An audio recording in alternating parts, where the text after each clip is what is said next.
146 മുതൽ 150 വരെയുള്ള സങ്കീർത്തനങ്ങൾ ഹല്ലേൽ ഗീതങ്ങൾ എന്നാണ് അറിയപ്പെടുന്നത്. എന്ന് പറഞ്ഞാൽ അതിന് കുറേയധികം പ്രത്യേകതകളുണ്ട്. ദൈവത്തെ സ്തുതിക്കാൻ നമ്മെ പ്രേരിപ്പിക്കുന്ന സങ്കീർത്തനങ്ങളാണ്. യഹോവയെ സ്തുതിപ്പീൻ എന്ന് പറഞ്ഞ് ആരംഭിക്കുകയും യഹോവയെ സ്തുതിപ്പീൻ എന്ന് പറഞ്ഞ് അവസാനിപ്പിക്കുകയും ചെയ്യുന്ന സങ്കീർത്തനങ്ങളാണ്. സ്തോത്രം. അതിലൊക്കെയും നിറഞ്ഞു നിൽക്കുന്നത് ദൈവത്തെ സ്തുതിക്കാനുള്ള കാരണങ്ങളാണ്. ഹല്ലേലൂയ. ആരാധിപ്പാൻ നമുക്ക് കാരണങ്ങളുണ്ടെന്നാണ്. വെറുതെ ആരും ദൈവത്തെ ആരാധിക്കുകയും ദൈവത്തെ സ്തുതിക്കുകയും വേണ്ട. ഒന്ന് തിരിഞ്ഞു നോക്കിയാൽ എല്ലാം കാരണങ്ങളാണ്. ഇതിനകത്ത് ഇങ്ങനെ വന്ന് ജീവനോടിരിക്കുന്നത് ഒരു വലിയ കാരണമാണ്. സ്തോത്രം. എത്ര പേർക്ക് മനസ്സിലാകുന്നു?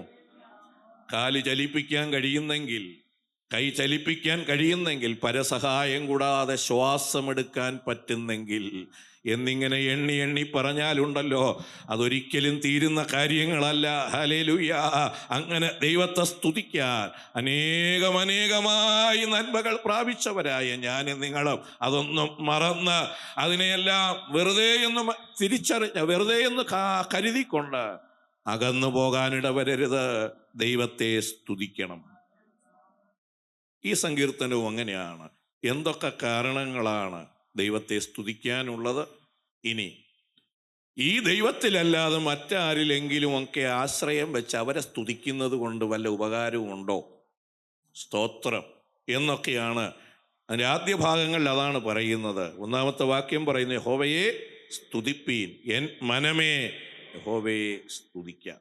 അതൊരു പ്രധാന കാര്യമാണ്. ഞാൻ മാത്രം പോരാ, എൻ്റെ മനസ്സും കൂടെ വരണം. എൻ മനമേ യഹോവയെ വാഴ്ത്തുക എന്നാണ്. എൻ്റെ സർവ അന്തരംഗവുമേ അവൻ്റെ പെന്തക്കോസ്ത് ആരാധനയുടെ പ്രാധാന്യം ഇവിടെയാണ്. പെന്തക്കോസ്തല്ല, വചനപ്രകാരം ആരെങ്കിലും ആരാധിക്കാൻ ആഗ്രഹിക്കുന്നെങ്കിൽ അവൻ ആരാധിക്കേണ്ടത് ഇങ്ങനെയാണ്. സ്തോത്രം. മറ്റു പലയിടത്തും പുറമേയുള്ളത് മാത്രമാണ് നമ്മൾ കാണുന്നത്. കുമ്പിടുന്നു, ഭക്തിയോടെ നിൽക്കുന്നു, അതൊക്കെ വേണം, അതൊന്നും വേണ്ടെന്നല്ല. അതിലുപരി നമ്മുടെ ഹൃദയവും കുമ്പിടണം. Praise the Lord. എൻ മനമേ സ്തോത്രം. അതാണ് ശമരിയ സ്ത്രീയോട് യേശു പറഞ്ഞത്, സ്ത്രീയേ, ആ മലയോ ഈ മലയോ യെരൂശലേമോ അല്ല വിഷയം. സ്തോത്രം. ആത്മാവിൽ കുമ്പിടണം. Praise the Lord. എവിടെ കുമ്പിട്ടാലും ആത്മാവിൽ കുമ്പിടണം. നിന്റെ അകത്തെ മനുഷ്യനും കുമ്പിടണം. സത്യത്തിൽ, അറിവിൽ ഒക്കെ, അത് ബാക്കി ഭാഗങ്ങളുണ്ടെങ്കിലും സ്തോത്രം, പരിശുദ്ധാത്മാവിൽ നിറഞ്ഞ് ആരാധിക്കണം. അകത്തെ മനുഷ്യനും ആരാധനയിൽ പങ്കുകൊള്ളണം. അതാണ് പറയുന്നത്, യഹോവയെ സ്തുതിക്കാൻ 2 കൈതട്ടിയാൽ പോരാ, ഒരു പാട്ട് പാടിയാൽ പോരാ. ഇതിൽ അകത്തെ മനുഷ്യന് ഒരു പാർട്ടിസിപ്പേഷൻ വേണം. സ്തോത്രം. കുഞ്ഞുങ്ങളോടും ഒക്കെ പറയട്ടെ, വളരെ ഏകാഗ്രതയോടെ ഇതിനകത്തിരിക്കണം.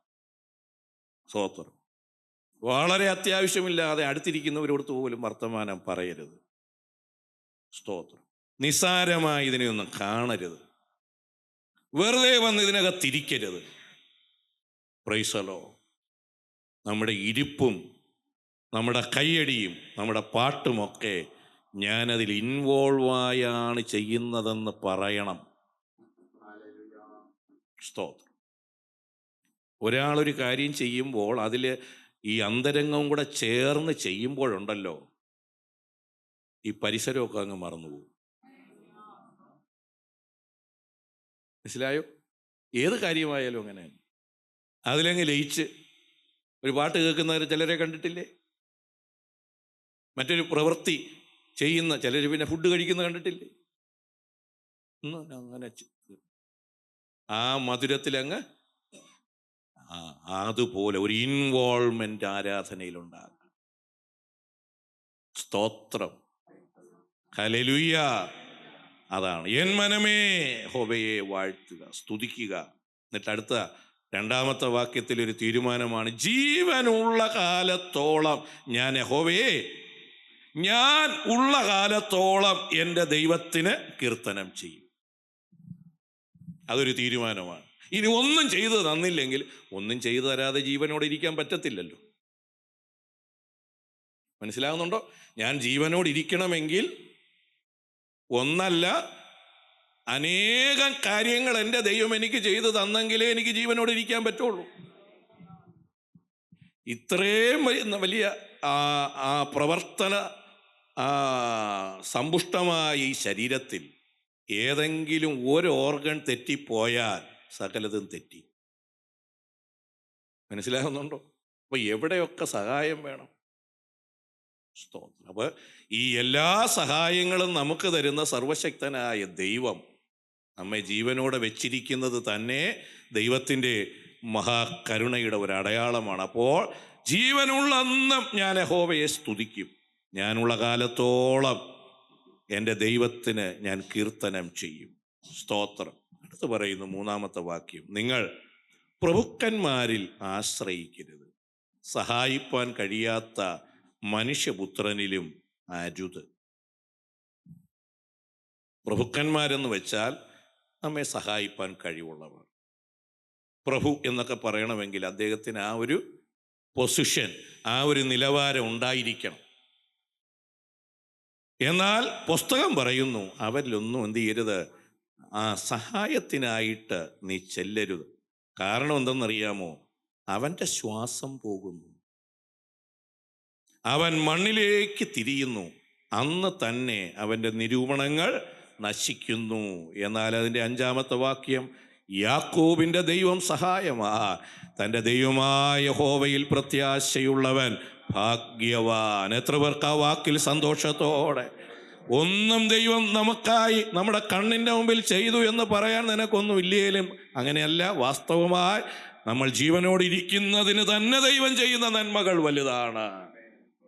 ദൈവം കൂടെ ഉണ്ടെന്നുള്ളത് തന്നെയാണ് ഏറ്റവും വലിയ ഭാഗ്യം. സ്തോത്രം. എത്ര പേർക്ക് അത് തിരിച്ചറിയുന്നു? കുഞ്ഞുങ്ങളോട് പറയട്ടെ, ഒരു നല്ല അഡ്മിഷൻ കിട്ടുന്നതല്ല ഭാഗ്യം, ആ ദൈവം കൂടെ ഉള്ളതാണ്. ഒരു ജോലി കിട്ടുന്നതോ, ഒരു നല്ല വിവാഹം നടക്കുന്നതോ, ഒരു നല്ല നിലയിലെത്തുന്നതോ, ഇതൊക്കെ ആവശ്യമാണ്. പക്ഷേ അതൊക്കെ കിട്ടുമ്പോഴും അത് തന്ന ദൈവം എന്നോടുകൂടെ ഉണ്ടോ? ഹല്ലേലൂയ. എത്ര പേർക്ക് ദൈവത്തിന് സ്തോത്രം പറയാ? ഇതെല്ലാം ലഭിക്കുമ്പോഴും, ഇതെല്ലാം ഞാൻ അനുഭവിക്കുമ്പോഴും, ഇന്ന് പകൽ പരിശുദ്ധാത്മാവകത്തെ മനുഷ്യനോട് ചോദിക്കുന്നു, ഇതൊക്കെ തന്ന ദൈവമുണ്ടല്ലോ, ജീവനോടെ വെച്ച് നടത്തുന്ന ഒരു ഉന്നതനായ ദൈവമുണ്ടല്ലോ, ആ ദൈവം ഇപ്പോഴും കൂടെ ഉണ്ടോ? ചിലർക്കൊക്കെ ചില പ്രയാസങ്ങൾ വരുന്നു, രോഗങ്ങൾ വരുന്നു. അവിടെയും ദൈവത്തിന് നമ്മോട് ചോദിക്കാനുള്ളത്, ദൈവം കൂടെ ഉണ്ടോ? സ്തോത്രം. ഹിസ്കിയാവിനെ എനിക്ക് വളരെ ഇഷ്ടമാണ്. എന്താണ് കാരണം? യെശയ്യാവ് എന്ന് പറഞ്ഞു, നീ മരിച്ചു പോകും, നിന്റെ ഗ്രഹകാര്യം ക്രമീകരിച്ചു കൊള്ളാൻ. നേരം ചുവരിൻ്റെ നേരെ മുഖം തിരിച്ച് ഹിസ്കിയാവ് ഒരു പ്രാർത്ഥന, അയ്യോ യഹോവേ, ഞാൻ വിശ്വസ്തയോടും ഏകാഗ്രഹൃദയത്തോടും കൂടെ തിരുമുമ്പാകെ നടന്ന് അങ്ങേക്ക് പ്രസാദകരമായത് മാത്രം ചെയ്തിരിക്കുന്നു എന്ന് ഓർക്കേണമേ. മരിക്കത്തക്ക രോഗം വന്നിട്ടും, എത്ര പേർക്ക് ദൈവത്തിന് സ്തോത്രം പറയാ? മരിക്കത്തക്ക രോഗം വന്നിട്ടും, മരണകരമായ വിഷയം വന്നിട്ട്, ഹല്ലേലൂയ, ആ ഭക്തന് ദൈവത്തിങ്കലേക്ക് നോക്കിക്കൊണ്ട് പറയാനൊരു പ്രാഗൽഭ്യമുണ്ട്. ദൈവത്തിന് പ്രസാദമല്ലാത്ത ഒന്നും ഞാൻ ചെയ്തിട്ടില്ല, ഞാൻ വിശ്വസ്തനായിരുന്നു, ഞാൻ ഏകാഗ്ര ഹൃദയത്തോടെ തിരുമുമ്പാകെ നടന്ന് അങ്ങേക്ക് പ്രസാദമായുള്ളത് മാത്രം ചെയ്ത വ്യക്തിയാണ്. അപ്പോ മരിക്കത്തക്ക രോഗം വന്നാലും ദൈവം കൂടെ വേണം. ഏറ്റവും ലോകപ്രകാരമുള്ള നന്മ വന്നാലും ദൈവം വേണം. ഇതാണ് ഭാഗ്യം. Price the Lord. ഹല്ലേലൂയ. ആ കാര്യമാണ് 5-ാം വാക്യത്തിൽ പറയുന്നത്, യാക്കോബിൻ്റെ ദൈവം സഹായമായി, തൻ്റെ ദൈവമായ യഹോവയിൽ പ്രത്യാശയുള്ളവൻ ഭാഗ്യവാൻ. 2 കാര്യത്തിന് നമുക്ക് സന്തോഷത്തോടെ ദൈവത്തെ സ്തുതിക്കാൻ പറ്റും. ഒന്ന്, ദൈവം തന്നതിന്. Price the Lord. 2, ദൈവത്തിന് എന്ത് ചെയ്തു തരാൻ പറ്റുമെന്നുള്ള അറിവിൽ നിന്നുള്ള ആരാധന. സ്തോത്രം. ചില ഓഫീസർമാർ അല്ലെങ്കിൽ ചില അധികാരികൾ നമ്മൾ അവിടെ ചെല്ലുമ്പോൾ വളരെ ഭവ്യതയോടും വളരെ ബഹുമാനത്തോടും കൂടെ അവിടെ നിൽക്കുന്നത് ഒരു സാധാരണ കാഴ്ചയാണ്. എവിടെ നിന്ന് വന്നു ഈ ഭവ്യതയും ഈ ബഹുമാനവും ഒക്കെ? എനിക്കാവശ്യമുള്ള കാര്യം ചെയ്തു തരാൻ അദ്ദേഹത്തിന് പറ്റും എന്ന അറിവിൽ നിന്ന്. എൻ്റെ ഈ പ്രയാസം അതിനൊരു പരിഹാരം വരുത്താൻ അദ്ദേഹം വിചാരിച്ചാൽ കഴിയും. സ്തോത്രം. അദ്ദേഹം എന്തൊക്കെ പറഞ്ഞാലും നമ്മളൊരു മറുപടി എന്ത് ചെയ്യത്തില്ല, പറയില്ല. കാരണം അദ്ദേഹത്തിന് എൻ്റെ കാര്യം സാധിപ്പിച്ചു തരാൻ പറ്റും. സ്തോത്രം. ഇന്ന് പകൽ ഇതിനകത്തിരിക്കുന്ന ദൈവമക്കളോട് പരിശുദ്ധാത്മാവ് പറയുന്നു, എൻ്റെ സകല കാര്യവും ചെയ്തു തരാൻ എൻ്റെ ദൈവത്തിന് പറ്റും. ഹല്ലേലൂയ. അത് ഏറ്റവും നന്നായി ചെയ്തു തരാൻ എൻ്റെ ദൈവം കഴിവുള്ളവൻ. ആ മഹത്വം ഞാൻ എൻ്റെ ദൈവത്തിന് കൊടുത്തുകൊണ്ടേയിരിക്കണം. സ്തോത്രം. മനസ്സിലാവുന്നുണ്ടോ? അഡ്മിഷൻ ഇതുവരെ കിട്ടിയില്ലയോ? വാതിലുകൾ തുറന്നില്ലയോ? മുഖാന്തരങ്ങൾ ഒരുക്കപ്പെട്ടില്ലയോ? നിരാശപ്പെട്ടും അവർക്കും ഇവർക്കും ഒക്കെ കിട്ടി. അവരുടെ ജീവിതത്തിൽ ഇങ്ങനെയല്ല. എനിക്കായി ഒരു വാതിൽ തുറന്നു തരാൻ കഴിയുന്ന ദൈവത്തിൻ്റെ മുമ്പിലാണ് ഞാൻ വന്നിരിക്കുന്നത്. ഹല്ലേലൂയ. എനിക്കായി ചെയ്തു തരാൻ കഴിവുള്ള സകല പ്രശ്നത്തിനും ഏക ഉത്തരമായ എൻ്റെ ദൈവത്തിൻ്റെ മുമ്പിലാണ് ഞാൻ വന്നിരിക്കുന്നത്. ആ മഹത്വം എൻ്റെ ദൈവത്തിന് കൊടുത്തുകൊണ്ടേയിരിക്കും. കുഞ്ഞുങ്ങൾ മാത്രമല്ല, ഏത് പ്രായത്തിലുള്ളവരോടും ഇന്ന് പകൽ പരിശുദ്ധാത്മാവ് പറയുന്നു, എൻ്റെ വിഷയം ഏറ്റവും നന്നായി പരിഹരിക്കുന്ന ഒരിടമുണ്ടെങ്കിൽ അതെൻ്റെ ദൈവത്തിൻ്റെ സന്നിധി മാത്രമാണ്. വിശ്വസിക്കുന്ന എത്ര ദൈവമക്കളുണ്ട്? ഹല്ലേലൂയ. എന്നെ അലട്ടുന്ന, എന്നെ വേദനിപ്പിക്കുന്ന ആ പ്രശ്നം ഏറ്റവും നന്നായി പരിഹരിച്ചു തരുന്ന ഒരു സന്നിധി ഉണ്ടെങ്കിൽ അത് ഈ ദൈവത്തിൻ്റെ പാദപീഠം മാത്രമാണ്. അതറിഞ്ഞ് ആ ദൈവത്തിന് ബഹുമാനം കൊടുക്കുമെങ്കിൽ ഇന്ന് പകൽ പരിശുദ്ധാത്മ പറയുന്നു, നമ്മൾ ഭാഗ്യവാന്മാരാ.